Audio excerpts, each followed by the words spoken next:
Welcome to our new CentoTalk.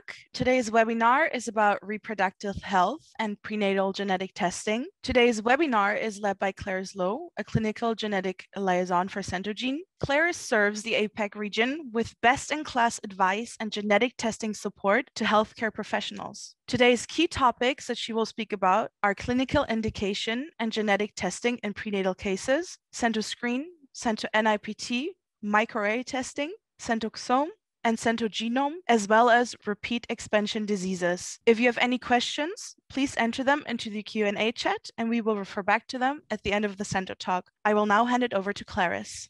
Thank you, Francisca, and thank you everyone for joining today's webinar. Today, we'll be discussing on the role of genetic tests in reproductive health and what are the various genetic testing options available for the couples and parents before and during pregnancy.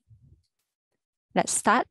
So I have divided them into three sections according to the test methods available. They are first CentoScreen. CentoScreen is carrier screening. It's a genetic test that can be done before pregnancy. It allows individuals and couples to find out their chances of having a child with genetic disorder. So whether their child is at risk of inheriting genetic disorder, in particularly recessive disorder.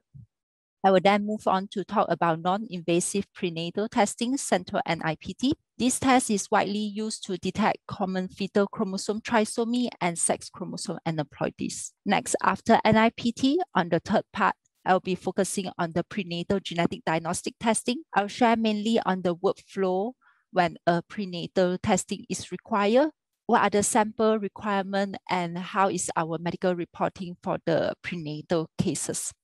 So for all three parts, I will also be sharing test-specific case studies and case report after discussing each test features. First, let us talk about carrier screening. So what is carrier screening?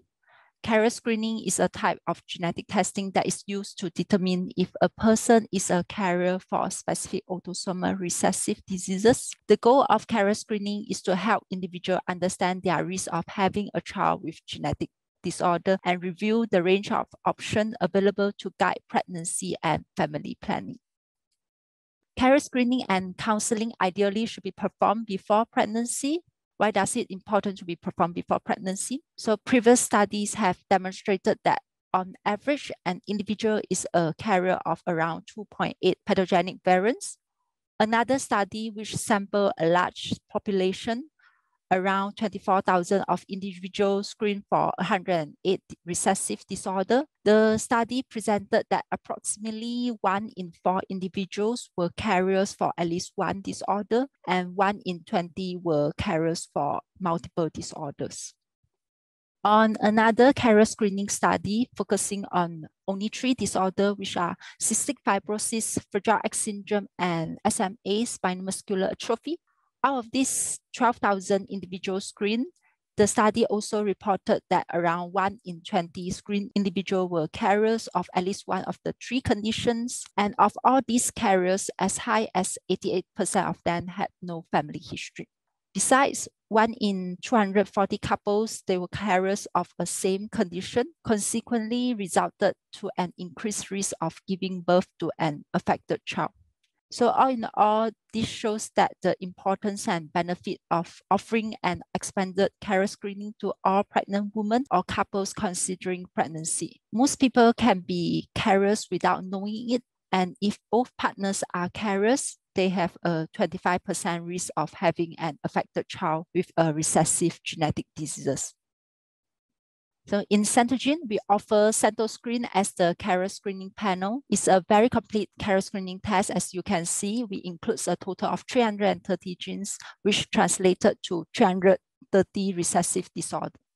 So these genes, they were selected by our experts based on a few criteria, including the gene encodes for early onset diseases. The disorder are associated with highly severe phenotype, or the disorder has a high carrier frequency among the population, or if there is the availability of medical intervention for that specific disorder. Showing you here now in the darker color are some of the genes associated with disorder that characterized with a high carrier frequency, especially in the Asian population. So for example, pathogenic mutation in GJB2 is associated with hearing loss, and the carrier rates of various GJB2 mutation taken together is one of the highest in Asian population. The same goes with HbA1, HbA2, and HbB. They are associated with thalassemia. Others like ATP7B encodes for Wilson disease, CYP21A2 encodes for congenital adrenal hyperplasia, FMR1 for Fragile X syndrome, GALD for galactosemia, GPA Gaucher disease, PKHD1 for polycystic kidney disease, SMN1 for spinal muscular atrophy. So all these disorders are in relative rather common recessive disorder gene you might have heard before. So we have it included in this carrier screening panel. And the disease categories covered in this CentoScreen is a very comprehensive one, inclusive of basically from head to toes organ and system. So over here, like I mentioned, these are some of the more common recessive genetic diseases in Asian population, and we have all of this included in CentoScreen panel. So what are the test features for CentoScreen? The table chart showing here with all the details. You can also find the information on CentoGenome website. The panel is with next generation sequencing panel as backbone. The analysis will be inclusive of 330 genes by next generation sequencing. The coverage is at average of 99% at more than 20x. We include all relevant mutations from the mutation database, HGMD, and also published literature. Copy number variation detection is included for 34 selected genes using next generation sequencing data. All single nucleotide variants described in our in-house database, CentoMD, will also be covered, including those relevant deep intronic and regulatory variants. In addition, we have the auxiliary assay for the 3 technically challenging genes, which are FMR1 for Fragile X syndrome, SMN1 for spinal muscular atrophy, and CYP21A2 for the congenital adrenal hyperplasia. We, of course, also do confirmation of low-quality single nucleotide variants and all insertion deletion by Sanger sequencing and all relevant deletion insertion variant by MLPA or qPCR prior to reporting. For CentoScreen report, due to its carrier screening test, we will only report curated pathogenic and lightly pathogenic variant. And the turnaround time is 15 business days upon sample arrival in CentoGenome. Moving forward, who can benefit from CentoScreen? So CentoScreen can be offered to individuals considering pregnancy or during early pregnancy. It's appropriate for, first, couples without any family history of genetic disease to understand their genetic risk. Next is also appropriate for couples with a family history of genetic disease or such that their previous affected child is with genetic disease. It's also appropriate for couples from region with high consanguinity, and last, couples from any city with high incidence of certain genetic diseases. So one example of genetic condition that is more common in particular ethnic groups is sickle cell disease, which is more common in people of African American, or Mediterranean heritage. However, also it's important to note that this disorder can occur in any ethnic group. Okay. So do you know all people are likely to be carriers of several recessive genetic conditions? And carrier for this condition, they are healthy people. If the couples are carriers for the same gene, they are at 25% risk of passing of a given genetic disease onto their offspring with each pregnancy. A simple blood test is all that it takes to find out if the couples are carriers prior to pregnancy. This allows for reproductive planning, and carrier screening performed before pregnancy will allow physicians to provide your patient with a broader range of options and offer the family more time to make an informed decision. Let's now look at case study. So this couple, they are both healthy and without any family history of genetic disease. The mother is already pregnant with a baby at the time of testing using CentoScreen. We identify a pathogenic variant in HBB gene encodes for beta thalassemia. The inheritance mode for beta thalassemia is autosomal recessive. The mother is therefore a carrier of beta thalassemia. So with such result, the father has decided to also have the CentoScreen test. And the result of the father shows that he's also a carrier for a likely pathogenic variant in the HBB gene. Therefore, there is a 25% risk of passing beta thalassemia to their unborn child. In CentoGenome, we have prenatal testing available for such case where both the parents are identified to be carriers of a same gene. I will talk about prenatal testing in the later part of this presentation. The conclusion for this case, as mentioned, both parents are carriers for beta thalassemia. Carriers do not show symptoms of the disease. However, carriers are able to pass the pathogenic or likely pathogenic variant onto their offspring. For CentoScreen, we do have different testing options available depending on the couples and the patient needs. Please contact our sales representative or visit to our website. For second case, this couple, they are a healthy couple, but with family history. They had a deceased child. The child did not have the genetic testing done and no sample was taken and kept at that time. So the child was suspected with congenital disorder of glycosylation, and the couple was planning for another baby and worried about the recurrent risk. So after genetic counseling session for the parents, they then requested for a CentoScreen duo, which both will get their complete carrier testing evaluation. Let's now look at what are the results for this couple. So we identified that both are carriers for pathogenic and likely pathogenic variants in PMM2 gene. And the mutation in PMM2 gene is indeed encoded for congenital disorder of glycosylation. It's also important to note that this CentoScreen panel, although it's comprehensive, however, is still limited to a certain number of genes, which in this case is 330 genes. There is a possibility in another scenario or case that it might not identify the cause of previous child's death. And in some cases, if index patient sample is available, it's still best to do genetic testing using the index patient sample. So for this case number 2, after the couple knowing their reproductive risk, they can then consider the option that they have, depending also on countries and legal requirement for abortion. The family can consider to get pregnant and then do routine prenatal checkup and then prenatal diagnosis using chronic villi sample or amniotic fluid sample.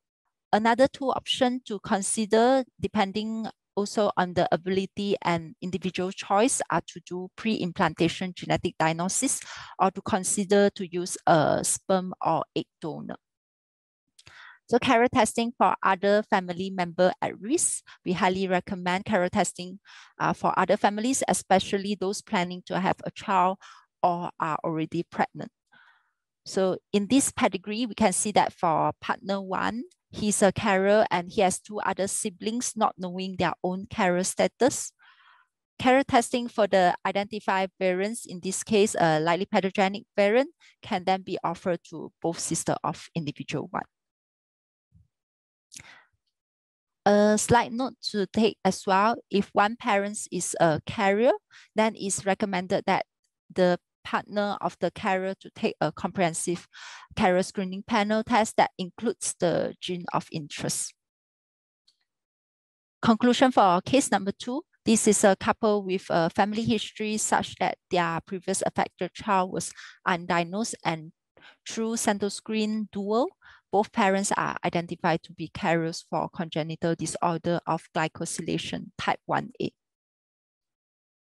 Okay, moving forward, let us talk about non-invasive prenatal testing. Non-invasive prenatal testing is a method of finding out the risk that the fetus will be born with certain genetic abnormalities. This testing analyzes small fragments of DNA that are circulating in a pregnant woman's blood. We call this small fragment of circulating DNA as cell-free DNA.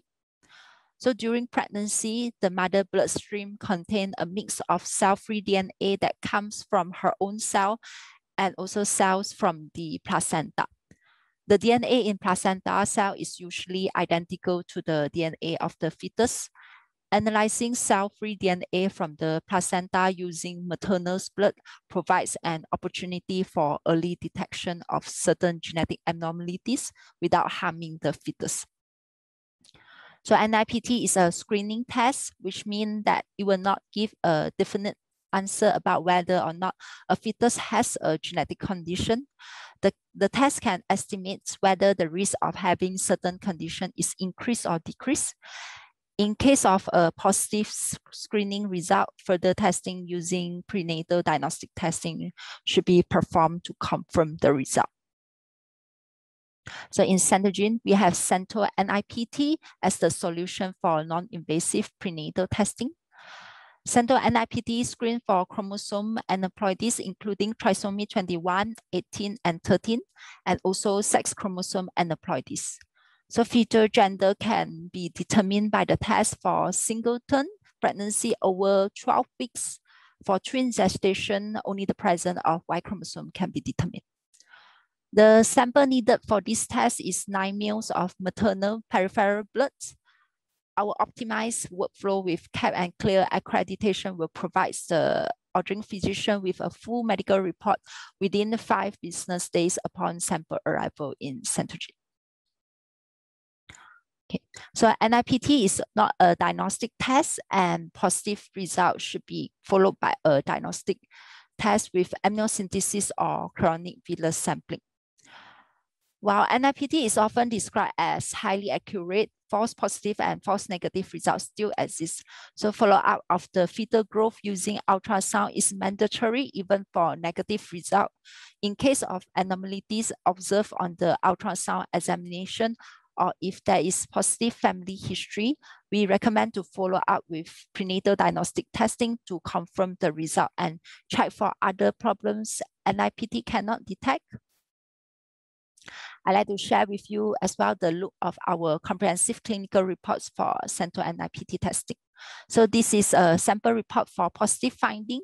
On first page of the report, it's important to have all the key features loud and clear. So as you can see, there's a pictogram of clear diagnosis and the summary of the interpretation of this result. Following directly is the specific recommendation for individual cases. On second page, you can find further details for the methods and limitation for this test. And also result summary is presented in a clear table form with information including fetal gender and also fetal fraction. And further off, you can also find the breakdown of sensitivity and specificity for trisomy 21, 18, and 13. The numbers will be specific for each individual cases. Going forward to the next topic, we will now look into the prenatal diagnostic testing portfolio. A bit of introduction. So approximately 2 to 4% of pregnancy are complicated by birth defects or genetic disorder. So we talk about non-invasive prenatal testing and NIPT testing. We now look at prenatal diagnostic genetic testing. So it focuses on pursuing additional details information and allows the pregnant woman to know with as much certainty as possible whether her pregnancy may be affected by genetic condition. And for this prenatal diagnostic testing, in order to obtain fetal sample, the operating procedure is through amniocentesis or chronic villus sampling. So this procedure, they are deemed to be invasive. They carry a small but potential risk of pregnancy loss. Therefore, it's advisable that pregnant women and family receive a thorough pre-test counseling regarding the risk and benefit of available option. The prenatal testing strategy and test selection should always be guided by prenatal imaging and family history, such that if result of the test from routine prenatal care, including ultrasonography and blood tests, suggest an increased risk of having a baby with genetic or chromosomal abnormalities, a prenatal diagnostic testing should be considered. Here is a look of our workflow for the prenatal test approval process and test ordering process. The reason for prenatal approval is required, again, is because to obtain fetal sample, the only methodology available presently is through amniocentesis or chronic villus sampling, which they are invasive procedure and carry some risk of miscarriage. So according to German's law and regulation, if there is no substantial evidence of possible fetal abnormality, the risk of screening do not outbalance the risk of possible miscarriage after the invasive procedure. Therefore, prenatal case review and approval is needed before sampling for prenatal genetic diagnosis. Please kindly obtain the approval by contacting your sales representative or CentoGenome customer support prior to sending the sample. The information that we need you to provide for our medical team and expert to review the case, including but not limited to ultrasound finding, clinical suspicious or available family history. After medical expert review the case, ordering physician will then be informed about case approval or non-approval. Usually the approval process will take less than a day as we prioritize highly on prenatal cases due to we understand the time constraint nature for prenatal cases. So wherever the approval is granted, operation to perform amniocentesis or chronic villus sampling can then be arranged. And next, the sample can send to CentoGenome using a reliable worldwide courier. Upon sample arrival in CentoGenome, the sample will then be processed and the data be evaluated. Medical reports will be ready within 7 to 15 business days, depends on the type of the test requested and also on the condition if the sample without needing the cell culturing procedure. Ordering physician can then download the patient report through our online ordering portal called CentoPortal. Next, let us now look into details on what are the required information for approval process and test ordering. First of all, if there is a known familial variant which previously identified in another affected family members, in such scenario, prenatal carrier testing can be considered. So for carrier testing of single nucleotide variants or small insertion deletion variant, please provide us the gene information, including the transcript number, the coding position, and protein position if available. For copy number version, deletion or duplication, we will need the transcript and reference genome information. In addition, we also need genomics coordinates of the deletion duplication variant. In the case when there is no family history or familial variants, the clinical information from routine prenatal examination will then be mandatory. For such cases, when there is abnormalities observed during the routine, say ultrasound screening, or if there is the presence of abnormal result in the maternal blood and serum testing, the prenatal test that can be considered includes CentoXome, CentoGenome, which is whole exome and whole genome sequencing, microarray testing, and repeat expansion analysis. Repeat expansion analysis can also be offered to family with positive family history of trinucleotide repeat expansion diseases. Elaborating further on the mandatory information for prenatal analysis, please provide us this listed information wherever present. So this information including maternal age, gestational age, ultrasound abnormalities findings, including fetal symptoms and fetal MRI report. Previous tests and results such as NIPT analysis, karyotyping analysis, other clinical information which can be result from maternal blood and serum tests as an indication that the pregnant woman is at increased risk for having a baby with certain birth defects, for example, neural tube defects or chromosomal disorder. If there is presence of positive family history, please indicate the relationship of the affected individuals with the prenatal index. The information can be in written or in pedigree form. And all these information are important details to our prenatal and medical team, such that through this way, they are able to then get a full clinical pictures of your patient, the pregnant lady, and the fetal development. Okay. So on this slide, I would like to share with you on what are the prenatal testing options available at CentoGenome. On the left-hand side, these are genetic test options accepted for prenatal testing. First, we do offer carrier testing for known familial pathogenic or likely pathogenic variant. Next, if there is a positive family history of a specific known disorder that is associated with only one gene, in such cases, we could offer single gene analysis using Sanger and qPCR or MLPA testing. When there are one or more findings from the ultrasound examination, which can be difficult to pinpoint to a specific disorder, whole exome and whole genome sequencing can be considered. Please note that CentoGene, whole exome and whole genome sequences, CentoXome and CentoGenome. In prenatal analysis, we do not include the next generation sequencing NGS-based copy number version analysis. If detection of copy number version is required, especially when there is a suspicious of chromosomal abnormalities, CentoArray cyto, which is the microarray testing, should then be considered. And as mentioned, we also do offer repeat expansion analysis on specific diseases. Moving to the right-hand side, these are the test options that are not available for prenatal testing.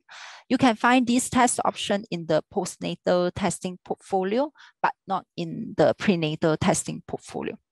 So we do not offer NGS panel, NGS-based copy number version analysis, CentoLCB, which is the copy number version analysis using the shallow whole genome sequencing technology.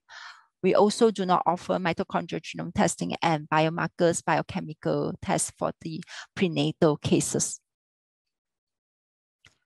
Moving forward, which are the sample requirements that can be accepted for prenatal testing? So in CentoGene, we accept prenatal sample from any of these 5 materials: chorionic villi, amniotic fluid, fetal purified DNA, culture cells, and cord blood.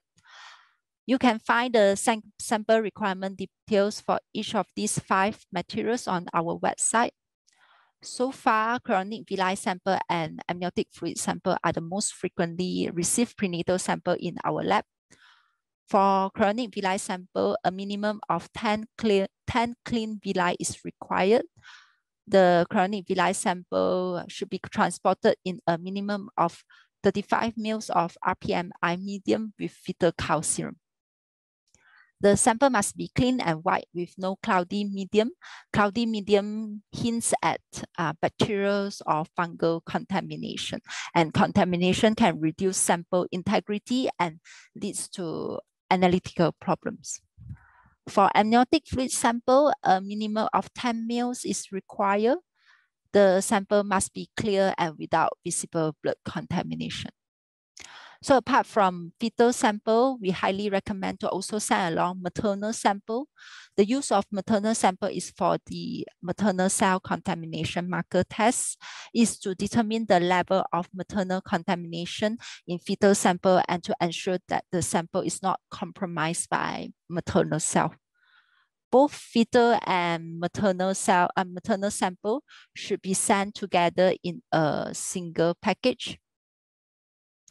Please also do take note that to never allow sample to freeze or be exposed to temperature below 4 Celsius. Such that cooling can cause cell damage and hinder culturing.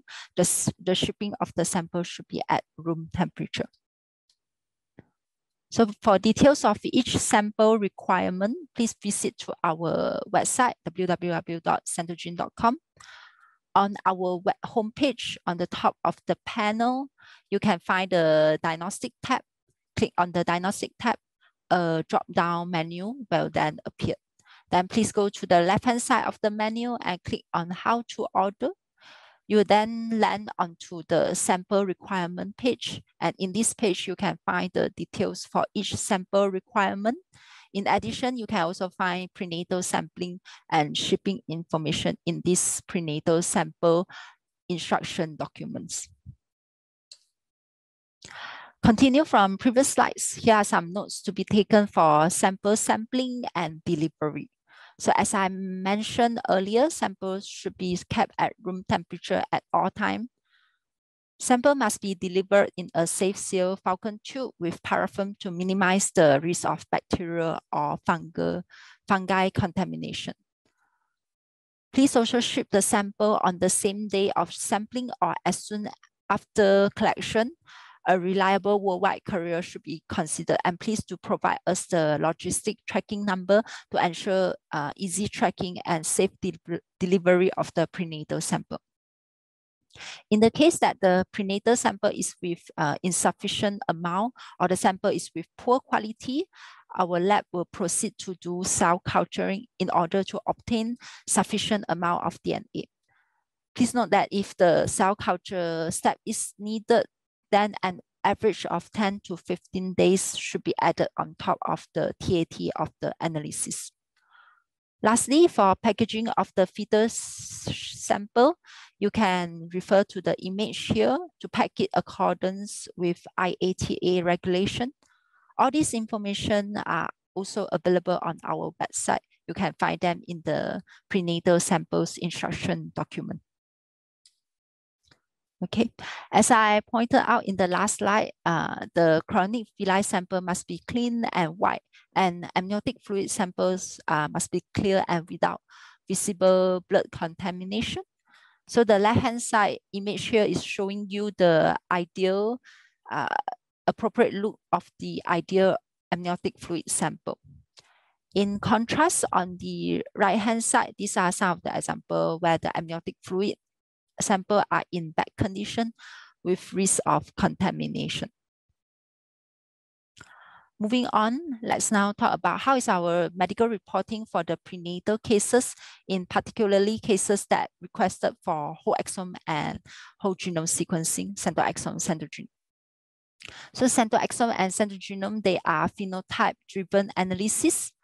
With that, all relevant variants in the prenatal list related to the phenotype of the fetus will be evaluated. But of course, in the first hand, the phenotypes have to be provided to us. It's highly recommended that ordering clinician to provide comprehensive clinical information, including relevant family history. So for prenatal analysis, essentially we report clinically relevant gene variants in known disease gene consistent with the reported fetal phenotype. And for this clinically relevant gene variant, we only report pathogenic and likely pathogenic variant that was classified using our stringent in-house SOP and also ACMG variant interpretation guideline. In very rare cases, variants of uncertain significance is reported due to that the variants satisfy a few conditions. As such, the variance is associated highly with the fetal phenotype, and there was no detectable pathogenic or likely pathogenic variant to explain the fetal phenotype. Possibility also when the VUS variants not only fits highly with the fetal phenotype, but is associated with a recessive condition, and that the VUS variant is found to be entranced with a pathogenic or likely pathogenic variants.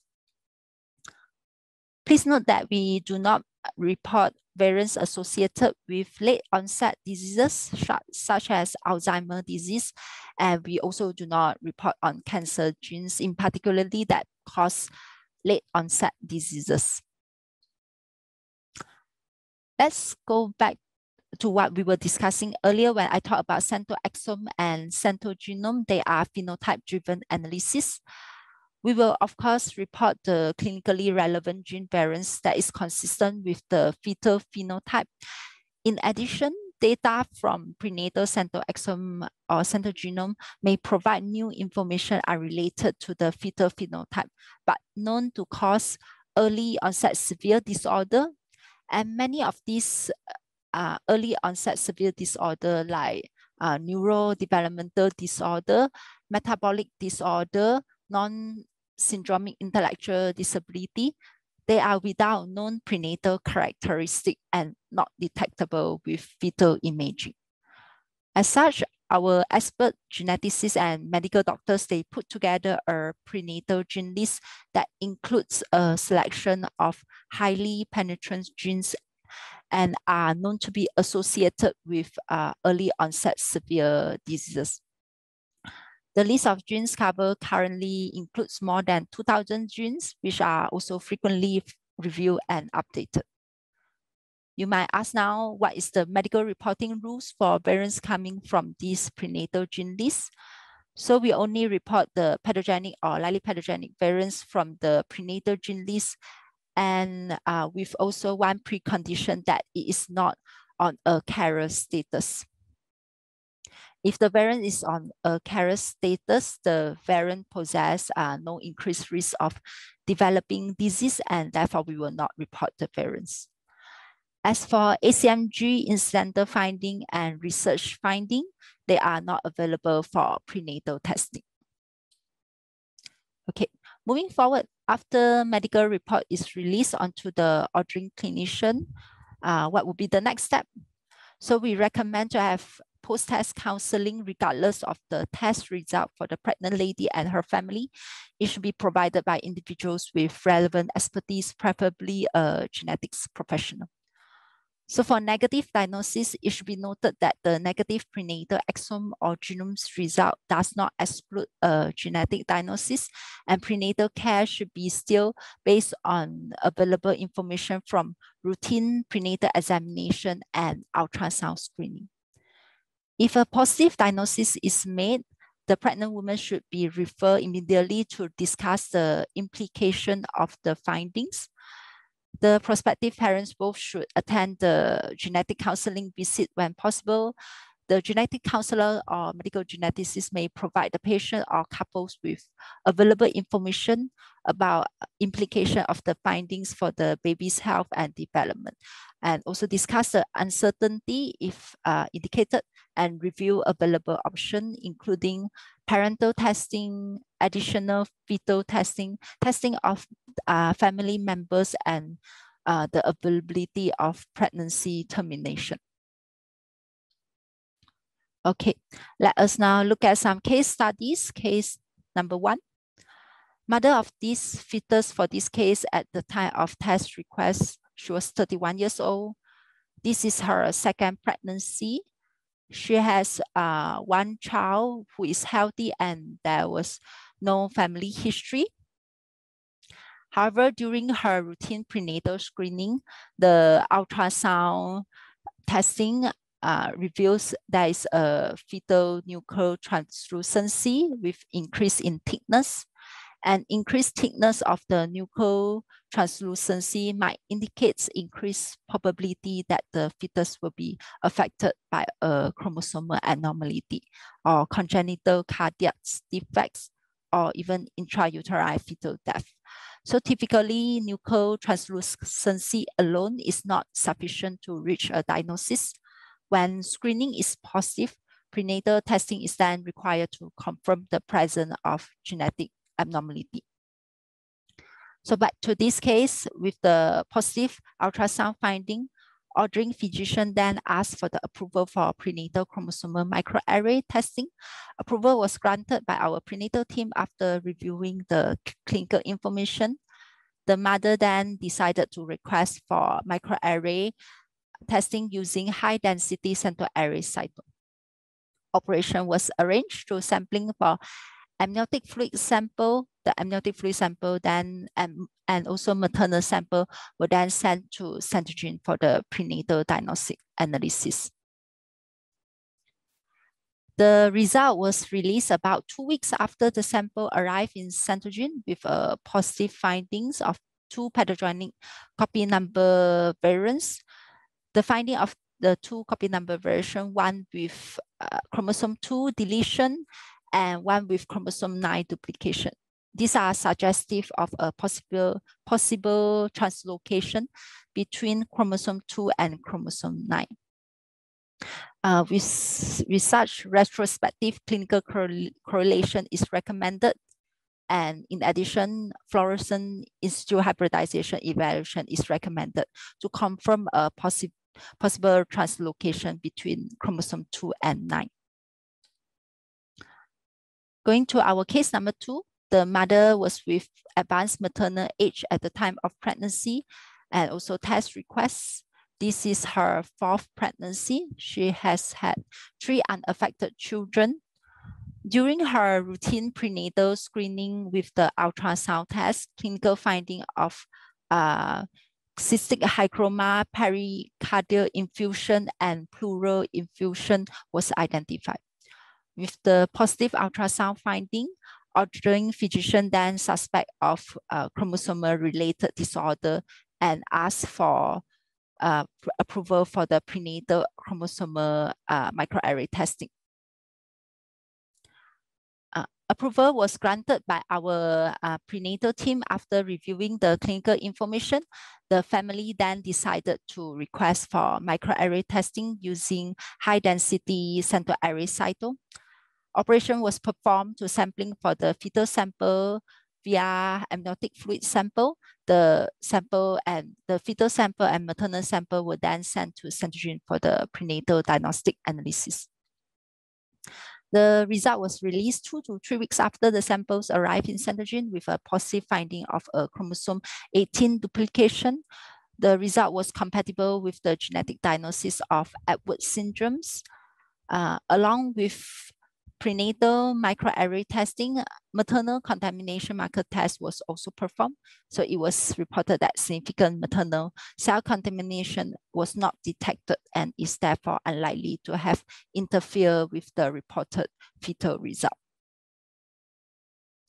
Going forward to case number 3, the mother of the fetus has had 1 child who is healthy and there was no family history. This is her 2nd pregnancy. So during her routine prenatal screening, ultrasound tests revealed several clinical findings, including inlets, ventricular septal defects, fullness of paranasal tissue, edemas of the dorsum of feet, increased nuchal translucency, and abnormality of the forehead. So karyotyping was performed previously in an external lab, and the result was with normal finding. In view of the negative karyotyping and also significant fetal anomalies revealed by the ultrasound scan, the ordering physician then requested for the approval of prenatal CentoXome, which is the whole exome sequencing.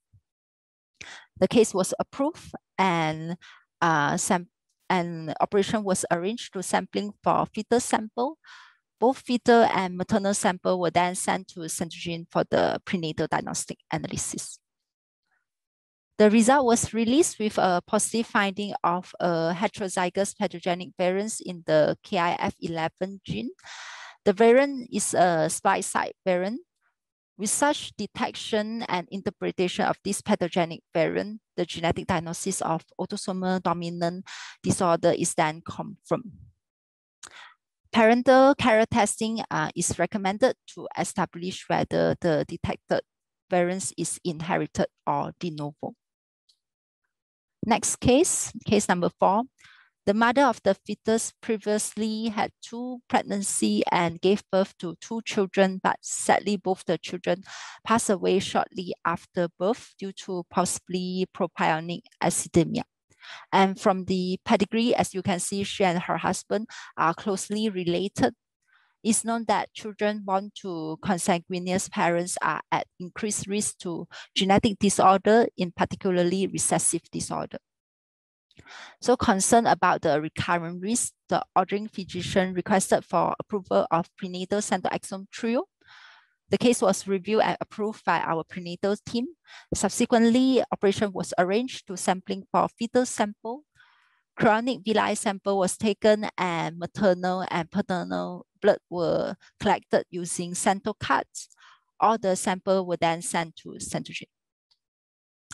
The result was released with a negative finding for the fetal sample. No clinically relevant variants related to the suspected familial phenotypes was identified in this fetus.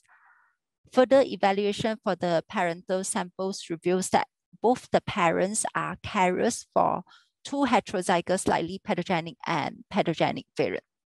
So the likely pathogenic variants was identified in the PCCB gene and codes for propionic acidemia, and the other identified pathogenic variants was in HBB gene, which encodes for the sickle cell anemia or beta thalassemia. The result of the parents indicates an increased risk for their offspring in every pregnancy to be possibly affected with autosomal recessive propionic acidemia and HBB gene-related disorder. On to our final case study in this presentation. Mother of the fetus has an affected son with Fragile X syndrome. This is her second pregnancy. She previously had the repeat expansion testing done and herself is a heterozygous carrier of an expansion in the FMR1 gene in the pre-mutation range. So in view that women with the pre-mutation have an increased risk of having a child with Fragile X syndrome in every pregnancy, the ordering physician hence requests for the prenatal FMR1 repeat expansion analysis. I'd like to point out again that clinical information and family history are important for prenatal cases. And the case was reviewed and approved by our prenatal team based on the provided family history. And subsequently, operation was arranged to sampling for fetal sample. So both samples, both fetal and maternal sample were then sent to CentoGenome at week 14. The result was released 2 weeks later with a positive finding of a hemizygous expansion in the full penetrance range in the FMR1 gene. The CGG segment was repeated more than 200 times, around 259 to 268 repeats. The result confirmed the diagnosis of Fragile X syndrome in this case number 5. Okay, I'm now approaching the end of my presentation. Let me just run through the key topics again. So in CentoGenome, we have a complete pre and post test, pre and postnatal portfolio. Before pregnancy, we have carrier screening test called CentoScreen to allow prospective parents to find out if they are carriers for a genetic disorder. During pregnancy, we offer a comprehensive package starting with NIPT for most common chromosome aneuploidies to prenatal carrier testing, microarrays, whole exome, whole genome sequencing for the invasive prenatal testing. After birth, we offer biochemical testing, enzymatic activity testing, biomarker testing, and our whole genetic test portfolio, including comprehensive NGS panel, whole exome, whole genome sequencing, CentoXome, CentoGenome, and specialized genetic analysis for critically ill newborns in ICU, Cento ICU. In conclusion, as mentioned, at CentoGenome, we have a broad portfolio to guide genetic tests for different moments and medical requirements through every stage of life. Choosing the right genetic test is critical. Your sales representative and our customer service are gladly to provide the support. Talking about products, CentoNIPT is a non-invasive test. It's ideal to screen for the most common chromosomal aneuploidies. Gender information will only be provided after 12 weeks of gestation. Approval is not needed for non-invasive analysis, CentoNIPT also not needed for carrier screening test, CentoScreen. However, approval is necessary for prenatal analysis, including single gene testing, carrier testing for specific genetic variants, microarray, CentoArray cyto, whole exome and whole genome sequencing, CentoXome and CentoGenome, prior to the operation procedure sampling for prenatal sample. And finally, I cannot emphasize enough, clinical information is essential for the evaluation of prenatal inquiry, including known familial variants with reports, family history, and clinical information for the index. Thank you for listening. I hope you will have gained an insight into the various genetic testing options available for the couples and parents before and during pregnancy. And now I'll be happy to answer any question you may have. Thank you, Clarice. That was a very interesting and such a detailed overview. Like Clarice said, we will now move on to our Q&A session, and I can see that we already received a few. Let's start with the first question. The first question I have here is, should I choose between CVS and amniocentesis?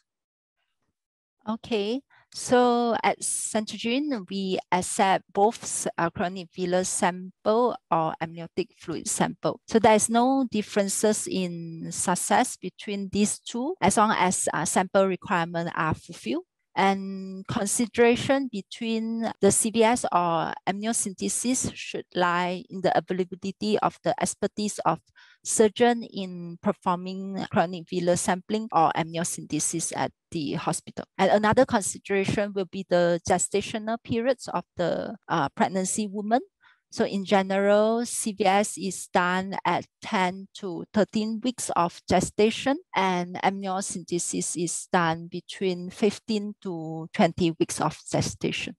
Thank you, Clarice, and thank you for the question. The second question that we have is there a reason to consider microarray in addition to WES and VGS for prenatal test?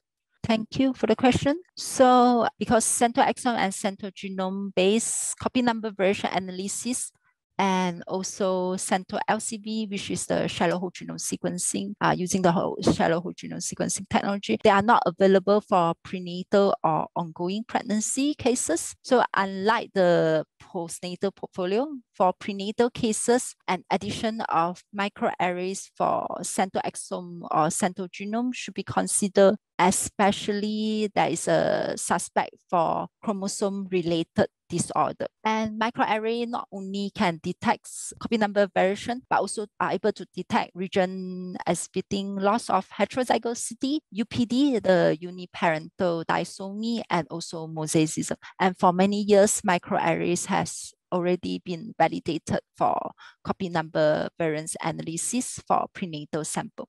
Okay, thank you. We do have further questions. Clarice, I think it would be great if you would take over. There are so many questions. Okay, I can see there's a question. The person asked why we can't do prenatal panel test and why we can't do NIPT for triplets. This is because for the prenatal sample, as you know, is a very precious sample. And for this test, the validation tests have not been done for these products. So we will need to use the prenatal sample, and that's why it's difficult to obtain like prenatal sample to do validation tests for it. But like for microarrays or CentoXome and CentoGenome, they are already been validated.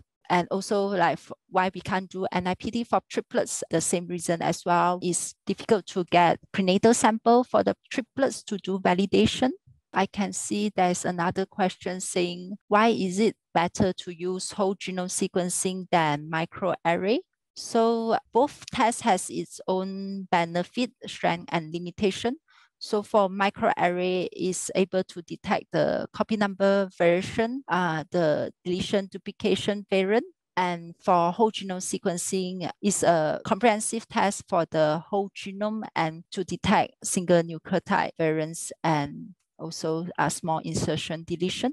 Wow, I can see that there's so many great questions to choose from, but I think we are running out of time. If we haven't answered your question today, please don't worry. We will get back to you via email. There are very good and detailed questions here. I want to thank Clarice. Thank you very much for doing this webinar today. And I want to thank the audience for joining us today. I'm sure you were able to gain further insights into how prenatal genetic testing plays an essential role in the early diagnosis. I'm going to now launch a poll to receive your feedback on this webinar. We would appreciate if you would take a few minutes to fill this out. And like I said, please don't worry if we haven't answered your question today. We will get back to you if it wasn't asked anonymously.